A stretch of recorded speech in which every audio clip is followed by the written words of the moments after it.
और होमबाउंड के लेके जो आपकी ऑफिशियल एंट्री हुई है उसके बारे में कैसा लग रहा है?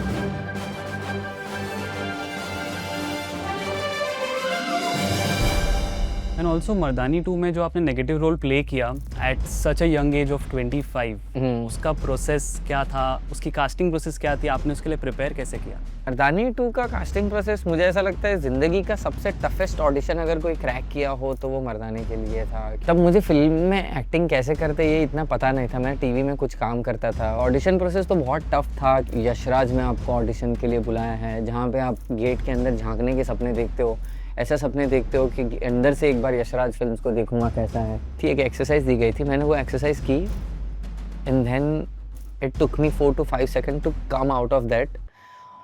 और देन आई रियलाइज्ड कि मैंने ये क्या कर दिया और मैं रोने लगा। Hello everyone, welcome to RVCJ movies. मैं हूं आदित्य और आज हमारे साथ एक ऐसे गेस्ट हैं जिनके वर्सेटाइल परफॉर्मेंसेस को आप देखकर एक ही बात कहेंगे, सलाम भाई। Please welcome Vishal Jethwa. Thank you so much. कैसे विशाल है? बहुत खुश और सारी चीज़ें प्रोसेस कर रहा हूँ जो लाइफ में आ रही है, तो I am very happy right now to be very honest. और होमबाउंड के लेके जो आपकी ऑफिशियल एंट्री हुई है जी ऑस्कर्स में, जी इसके बारे में कैसा लग रहा है? बिलीव नहीं कर पा रहे, थोड़ा डिसबिलीव में हैं हम लोग। हम्म, बिकॉज जो चीज़ हुई हमारे साथ, लाइक इतना हैपनिंग मोमेंट आ गया ज़िंदगी में, ये कभी सोचा नहीं था। बट हमारी फ़िल्म बहुत ही इम्पॉर्टेंट है और मुझे बहुत प्राउड है कि मैं इस फ़िल्म का हिस्सा हूँ। और इतने सुंदर मैसेज के साथ अगर कोई फ़िल्म आई है तो आई रियली होप कि आगे जाके और लोगों तक पहुँचे और जितनी सराहना मिली है उससे ज़्यादा लोगों को उससे ज़्यादा मिले। हम्म, और आगे जो भी होगा देखा जाएगा। लाइक मैं अभी कुछ ज़्यादा एक्सपेक्ट नहीं कर रहा हूँ, बट आई रियली होप कि ऑस्कर्स के लिए जो भी बेस्ट डिजर्विंग फिल्म हो वो जीते, और आई ऑल्सो होप कि हमारी फिल्म ही बेस्ट डिजर्विंग हो। और आपकी शुरुआत जैसे टीवी से हुई थी, तब आपने कभी सोचा था कि आप ऐसी एक फिल्म का हिस्सा बनेंगे जो ऑस्कर्स में जाएंगे? नहीं, मैं इसीलिए हमेशा ये कहता हूँ कि मुझे ऐसा लग रहा है कि मेरी ज़िंदगी बोनस में चल रही है, क्योंकि इतना जो भी कुछ मिला है, टीवी तो लोगों को पता है, बट उससे पहले मैं जिस बैकग्राउंड से भी आता हूँ और जब मैंने एक्टिंग की शुरुआत की थी, मुझे अपने first day of acting class याद है।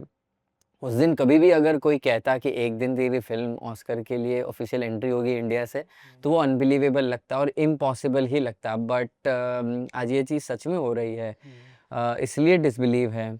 और तब ये जर्नी बहुत मुश्किल लगती और इम्पॉसिबल ही लगती, but with a lot of ups and downs और स्लो ग्रोथ के साथ मैं यहाँ तक पहुँच पाया। इसीलिए मैं अपनी जर्नी तो बहुत ही ब्यूटीफुल मानता हूँ and I am so proud of my journey. और मैं अपनी जर्नी से इंस्पायर भी होता हूँ कि वाओ यार, सबके नसीब में ये चीज़ नहीं होती।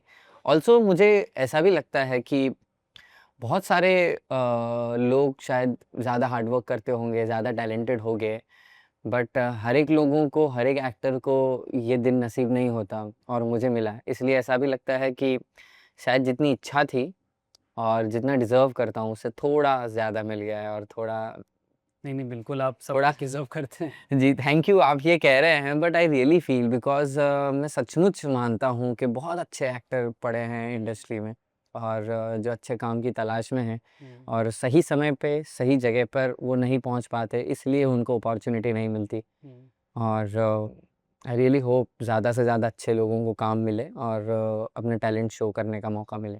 आपकी लाइफ़ में अब तक का सबसे बड़ा मोमेंट क्या रहा? जैसे मर्दानी 2 में आपको लॉन्च मिला जी। एज़ अ नेगेटिव हीरो, हुँ। वो या फिर होमबाउंड जैसे ऑस्कर्स में जा रही है वो, या फिर सलमान खान के साथ में काम करना? 3-4 मोमेंट मेरे लाइफ में ऐसा आया जो मुझे लगा टर्निंग पॉइंट है, और थोड़ा सक्सेस मेरा एक स्टेप आगे बढ़ा पाए। तो सबसे पहला तो ये, जब मैंने टेलीविज़न शो में महाराणा प्रताप में अकबर का रोल किया था, हुँ, वो एक ऐसा टर्निंग पॉइंट था जिससे मुझे पॉपुलैरिटी मिली, हुँ, लोग मुझे जानने लगे। और देन मुझे ऐसा लगा कि अब क्या होगा नेक्स्ट? अब तो सारी चीज़ें हो गई, अब जितना भी आता था सब दिखा दिया, self doubt, this hmm, that, a lot of things. But then Mardaani 2 happened hmm, और मुझे नहीं पता था एक और इतना बड़ा टर्निंग पॉइंट आ जाएगा मेरे लाइफ में। तो धीरे-धीरे लोग मुझे मेरे नाम से भी जानने लगे।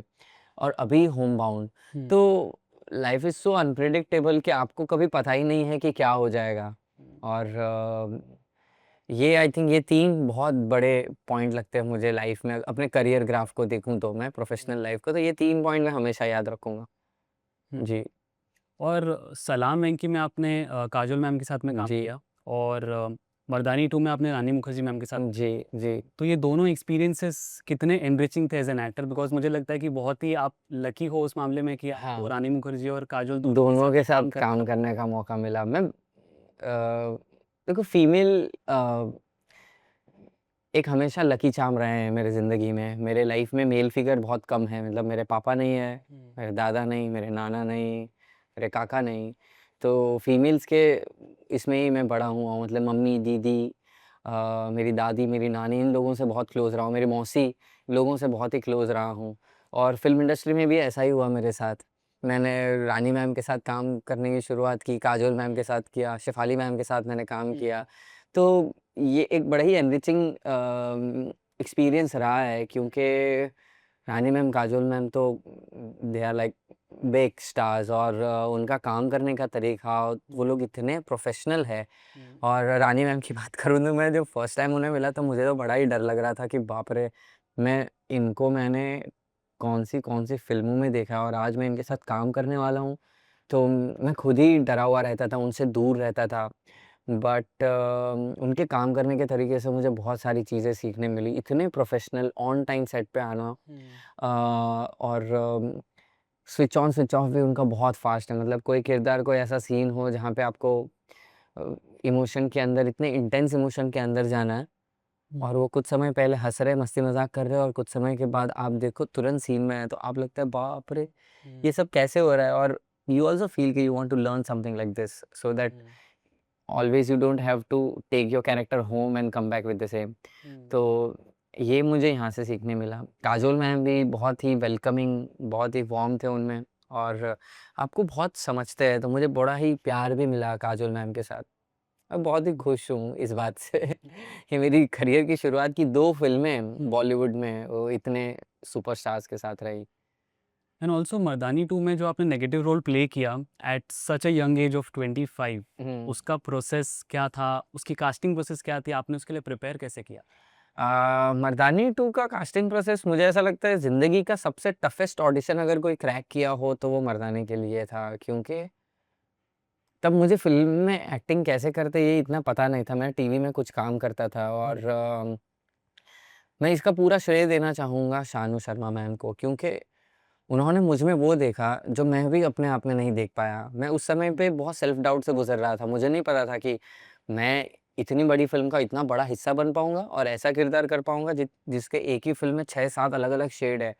और ऑडिशन प्रोसेस तो बहुत टफ़ था, क्योंकि वो जो माहौल था वो भी मेरे लिए बहुत डरावना था कि हुँ। यशराज में आपको ऑडिशन के लिए बुलाया है, जहाँ पे आप गेट के अंदर झाँकने के सपने देखते हो। ऐसे सपने देखते हो कि अंदर से एक बार यशराज फ़िल्म्स को देखूँगा कैसा है। हुँ। इसलिए मुझे बहुत ही हेवी भी लगता था, और मैम के लिए, शानू मैम के लिए ये भी बहुत ज़रूरी था कि आप किस तरीके की पर्सनैलिटी है, आप कैसे, सिर्फ़ क्राफ़्ट से उनको लेना-देना नहीं है। वो तो है ही, बट उसके साथ आप अगर अच्छे इंसान नहीं हो, वो आपको परख के उनको ऐसा लगता है कि you are not a good person, hmm. Then I think मुझे ऐसा लगता है कि वो भी उनके लिए बड़ा टर्न ऑफ होगा। उन्हें ये भी नहीं पसंद है कि आप कुछ ऐसी करने की कोशिश करो जिससे वो सिर्फ़ इम्प्रेस हो। हुँ। अगर आप रियल नहीं रह रहे हो, आप कुछ और बनने की कोशिश करोगे, तो भी मैम को ये चीज़ पसंद नहीं आएगी। हुँ। तो अ, इन सारी चीज़ों के अंदर अपने आप को प्रूव करना, और वो ऑडिशन क्रैक करना अपने काम से, अपने प्रोफ़ेशनलिज़्म से, हुँ। और विद बीइंग योरसेल्फ, वो बड़ा ही डिफ़िकल्ट था। तो हाँ, और किरदार में कैसे गया, मुझे बहुत सारे वर्कशॉप मिले। हुँ। मतलब इतना डार्क और इतना इंटेंस रोल था कि मुझे मुझे घर पे जाते समय एक्चुअल में सर दर्द होता था कि मैं, और मुझे ऐसा लगता था मैं क्या कर रहा हूँ? हुँ। वर्कशॉप इतने डिफ़िकल्ट थे, और एक अपने आप को एक कमरे में बंद करना, किरदार के बारे में सोचना, सनी रियल लाइफ़ में क्या करता होगा? हुँ। उसकी इमेजिनेशन के साथ उसे परफ़ॉर्म करना अकेले में। मैं एक समय पे, सच कहूँ तो मैं एक समय पे बैठ के, मुझे कुछ एक्टिविटी दी गई थी, एक एक्सरसाइज़ दी गई थी, मैंने वो एक्सरसाइज़ की, and then it took me 4 to 5 second to come out of that, और देन आई रियलाइज्ड कि मैंने ये क्या कर दिया और मैं रोने लगा। मैं बहुत रोने लगा और मुझे लगा बाप रे! मैं ये क्या कर रहा था? क्या ये मैं था? और ऐसा ऐसा मोमेंट इतना अंदर डीप में उस किरदार के अंदर चले जाना ये अ, वर्कशॉप के टाइम हुआ ये था? वर्कशॉप के टाइम हुआ था। तो मैं इतना अंदर चले जाना वो एक बहुत कम समय ऐसा हो सकता है। एक बार यहाँ हुआ था और सलाम वेंकी में भी एक बार हुआ था जहाँ पे मुझे रोना नहीं था। बट मैं इतना अंदर से भर गया था कि मुझे कंट्रोल करना था। जैसे ही शॉट कट हुआ मैं रेवती मैम को हग करके रोने लगा। बहुत ही फ़ील हो गया था मुझे। और आपको क्या लगता है कि एज एन एक्टर थिएटर कितना इम्पोर्टेंट है टू स्टार्ट देयर जर्नी? देखिए थिएटर बहुत इम्पोर्टेंट चीज़ है। अगर आप अपनी जर्नी की शुरुआत में थिएटर करते हो तो आपके अंदर एक डिसिप्लिन आ जाता है। परफॉर्मेंस तो आप सीखते ही हो और एक्टिंग ऐसी चीज़ नहीं है कि आपको सिखाई जा सके। आपके अंदर 1 या 2 है तो उसको खींच सकते हो एक्सपीरियंस से थोड़ा डायरेक्शन दे के। बट अगर आप ज़ीरो हो, आपको कला की समझ ही नहीं है तो फिर मुझे ऐसा लगता है कि ऐसे कुछ लोग हैं जिसे तो एक्टिंग में ट्राई ही नहीं करना चाहिए फिर। क्योंकि कला के नाम पे आप अगर पता है वी आर ब्लेस्ड आर्टिस्ट होते हैं वो ब्लेस्ड होते हैं कि उनके अंदर कला का एक स्पार्क है। अगर वो आपके अंदर नहीं है तो आप उसको खींच के ला नहीं सकते क्योंकि वो समझदारी ही नहीं है, आपका वो विज़न ही नहीं है। तो फिर इसीलिए मुझे ऐसा लगता है जो समझ आई है हमें इट्स अ ब्लेसिंग। अम, आपके सवाल से ही भटक गया मैं। सॉरी मैं क्या पूछ था? रहा था कि थिएटर का इम्पोर्टेंस एज एन थिएटर का एक्टर। इम्पोर्टेंस हाँ, तो जब थिएटर करते हो आप कला तो सीखते ही हो और वो कोई भी सिखा नहीं सकता बट उसको थोड़ी निखारी जा सकती है अपने एक्सपीरियंस से और थिएटर आपको बहुत हेल्प करता है। थिएटर में कुछ-कुछ थिएटर तो ऐसे भी है आपको पता है अम, जब शोज़ चल रहे हैं उसकी रिहर्सल चल रही है तो कुछ लोग आके सिर्फ़ आपको कहते हैं कि आप 1-2 महीने आके बस बैठो, हाँ। झाड़ू झाड़ू मारो। वहाँ पे आप हर एक चीज़ खुद से करते हो। झाड़ू मारते थे, मैं भी करता बैकस्टेज था। वाला काम। बैकस्टेज का सारा काम जो पर्दे लगाए वो निकालो। हुँ। ये छोटी-मोटी चीज़ें जब आप करते हो तो आपके अंदर का एक जो ईगो रहता है वो टूट जाता है। हाँ। और वो और आपके अंदर एक बेशर्म वाली फीलिंग आती है और वो होनी बहुत ज़रूरी है एक्टर को। और उसके बाद जब आपको कोई सेट पे कोई कपड़े भी मिलते हैं, जब सामने से कोई कपड़े देने आ रहा है, जो कोई मेकअप ज़्यादा आ रहा है, उसकी अहमियत आपको तभी समझ में आती है जब आपने ग्राउंड लेवल पे काम किया है। तो राइट। थिएटर में सिर्फ़ आप एक्टिंग नहीं सीखते, आप डिसिप्लिन सीखते हो और वो दोनों का इक्वल इम्पोर्टेंस है आगे बढ़ने के लिए। तो I think it is must अगर कोई नया एक्टर आ रहा है, उसे शाहरुख खान बनना है, तो पहले उसे ये करना पड़ेगा, तब जाके वो आगे बन पाएँगे। अदरवाइज़ सिर्फ़ आप यही सपने लेके आ रहे हो कि यार मुझे स्टार बनना है, पैसे कमाने हैं, नाम चाहिए, इज़्ज़त, शोहरत सब कुछ चाहिए। बट उसके बदले आप इंडस्ट्री को दे क्या रहे हो? आप भी अपना डिसिप्लिन दो, आप अपना समय दो, डेडिकेशन दो, आप कला दो, तब जाके उसके बदले मिलेगी सारी चीज़ें। राइट। जी। आपकी एक्टिंग करियर की शुरुआत कैसे हुई? मतलब पहली बार कब सोचा था कि यार एक्टर बनना चाहिए? शौक में हुई थी, बड़ा फ़ैसिनेट हो गया था मैं, गलत ही पॉइंट ऑफ व्यू से चला गया था एक्टिंग सीखने, बट वो सही हो गया मेरे फ़ेवर में सब कुछ चीज़ें वर्क कर गई। मैंने एक्टिंग क्लास देखा था एक you star theatre group acting class ऐसा लिखा था और मुझे ऐसा लगा acting class wow! Acting words है, हम फ़ैसिनेट हो जाते हैं। लेमन लैंग्वेज में जब कोई हम बोलते हैं मेरा दोस्त है एक्टर, हाँ। तो हमें कैसा लगता है कि वाओ यार कुछ तो बड़ी चीज़ है मतलब जैसे कि एक्टर को पंख और सींग लगे हुए हैं, वो इंसान जैसा इंसान ही है। बट मैं भी ऐसे ही एक्टिंग क्लास सुन के चला गया था और सर ने मुझे पहले दिन जो क्लास दिया बड़ा बोरिंग लगा।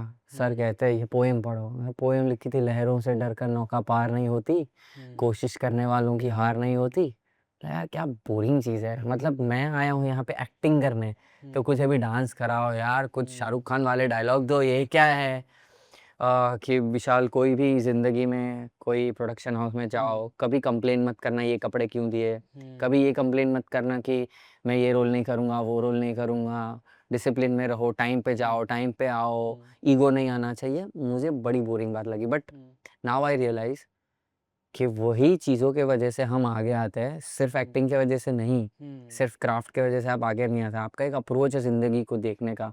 और सर मुझे ये भी कहते थे कि एक अच्छा एक्टर बनने से पहले एक अच्छा इंसान बनो। वो बात क्या थी मुझे समझ में नहीं आई, बट अब पता चल रहा है कि एक अच्छा इंसान बनना बेहद ज़रूरी है एक अच्छा एक्टर बनने से पहले।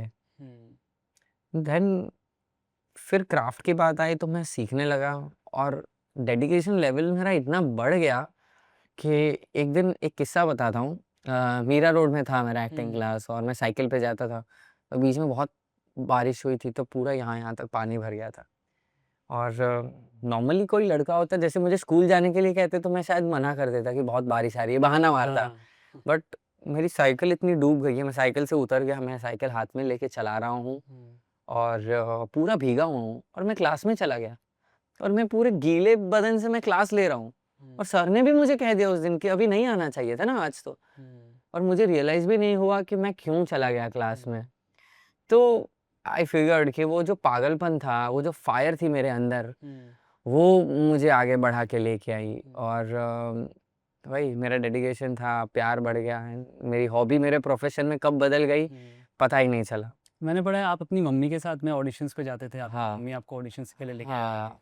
पहले पता नहीं था ना अंधेरी कैसा होता है, वो और छोटा था मैं हुँ, 15-16 साल का था, तो मम्मी ऑडिशन के लिए लेके आती थी। हुँ, इसीलिए तो जब कैन गया, तो हुँ, ये मम्मी ने एक बार बात कही थी कि यार अम, मतलब हमें हमें एक्चुअली ये रियलाइज़ हुआ कि यार मेरी मॉम मुझे हाथ पकड़-पकड़ कर ऑडिशन में लेके जाती थी। हुँ, तो आज जब मेरा सक्सेस का टाइम आया है, तो मैं अपनी मॉम का हाथ पकड़ के कैन में लेके जाऊँगा और दिखाऊँगा कि आज हम लोग यहाँ पे पहुँचे।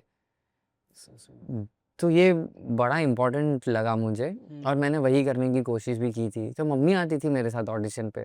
हुँ, मुझे नहीं पता था कि अंधेरी महाड़ा क्या है, हुँ, अंधेरी लोखंडवाला क्या है। जब फर्स्ट टाइम आया था तो मैं भले ही मुंबई में पला-बड़ा था बट हुँ, अंधेरी आके जो बड़ी-बड़ी कार्स दिखता था मैं हाँ, बस में, ओह!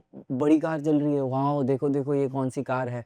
ओह! ये मर्सिडीज़ है, ये बीएमडब्ल्यू है। हुँ, तो मेरे आँखों में वो सारे सपने थे और वो मेरे लिए ये वर्ल्ड भी बहुत नया लग रहा था मुझे। हुँ। बट पहुँच पाए। अ, कुछ क्वेश्चन्स रैपिड फायर जैसे स्टार्ट कर हाँ, सकते हैं? प्लीज़ करो मज़ा आएगा। अच्छा, आपको ट्रैवल करना पसंद है? अच्छी कंपनी हो तो ज़्यादा पसंद है। बट बीचेस या mountains? Mountains, preferably mountain. Mountains yes. And आप फूडी हो? मतलब आई एम गेसिंग आप गुजराती हो तो फूडी होंगे। घर का खाने के लिए मैं फूडी हूँ। हुँ। अच्छा और बाहर स्ट्रीट फूड खाने के लिए भी फूडी हूँ। मुझे बहुत फैंसी आइटम कम पसंद है यार। अच्छा ज़्यादा हाँ। विदेशी आइटम हाँ, से ज़्यादा विदेशी आइटम देसी इतनी आइटम्स पेट नहीं को भरता। मतलब विदेश में भी जाऊँ तो मुझे ऐसा लगता है कि एक टाइम तो खाना मुझे इंडियन प्रॉपर चाहिए तब जाके मैं सेकंड टाइम के लिए एक्सपेरिमेंट कर सकता हूँ। हुँ। एंड आपका आपकी लाइफ का फर्स्ट एक्टिंग पेचेक? एक्टिंग पे चेक क्या था? पैसे निकल नहीं रहे थे, निकलवाए थे हमने कैसे-कैसे करके 25,000 रुपए ओह! एक्टिंग के लिए। हाँ, पर बहुत 1 डेढ़ महीने काम करने के बाद मिले थे और वो हुँ। गए थे। हमने कैसे-कैसे करके पैसे निकलवाए थे। हाँ, आई ये थिंक स्टोरीज़ बहुत 55,000 ज़्यादा है बहुत एक्टर्स के सैड साथ ट्रुथ। में। And one director you want to work with? Sanjay Leela Bhansali sir. Okay. Hmm. And your dream co-star? जिनके साथ में आपने अभी तक काम नहीं किया, जैसे सलमान खान के साथ भी हाँ, आपने किया है। मुझे मुझे ऐसा लगता है कि अमिताभ बच्चन सर के साथ मैं काम करना चाहूँगा। हुँ। जी। And a role you wish you had done? Ramlila में राम और कबीर सिंह में कबीर। ओह! संदीप मतलब संदीप रेड्डी वाघा भी आपके one of the favourite directors होंगे। हाँ, मतलब है बट हुँ, मैंने तो वो रोल देख के ज़्यादा बोला। हाँ, मैंने मतलब मुझे सिर्फ़ वही फ़िल्म पता है, मैं ज़्यादा हुँ। फ़िल्में देखता नहीं हूँ, तो आई डोंट नो कि आपने साउथ वाली फ़िल्म भी देखी है नहीं, उसकी? नहीं, नहीं, मेरी जानकारी बहुत कम है इंडस्ट्री हुँ, को लेके। इट्स जस्ट दैट कि मैं एक्टर हूँ और थोड़ा हुँ, काम कर पाया हूँ, बट मुझे इंडस्ट्री के बारे में ज़्यादा हुँ। जानकारी होती नहीं। मुझे थोड़ा गिल्टी भी होता है ऐसा बोलते वक़्त, बट अब यही सच है तो हाँ। And if given an opportunity, आप रणबीर कपूर के साथ में काम करने का आपको मौका मिल रहा है और शाहरुख खान सर के साथ में काम करने का हुँ, मौका मिल रहा है, तो आप दोनों के साथ काम करना पसंद हुँ। करोगे, लेकिन पहले अगर आपको किसी एक को शाहरुख पिक करना खान है। Sir, Shahrukh Khan. Okay. Thank you so much Vishal, thank had a great time. Thank you so much. Thank thank you. You, thank you. Vishal, हमारी तरफ से एक छोटा सा तोहफा ओह आपके माय लिए। God! Thank you so much. छोटा तोहफ़ा थोड़ा बड़ा है बट अच्छा है। थैंक यू यार, thank you thank you so thank much. You so much. Thank you.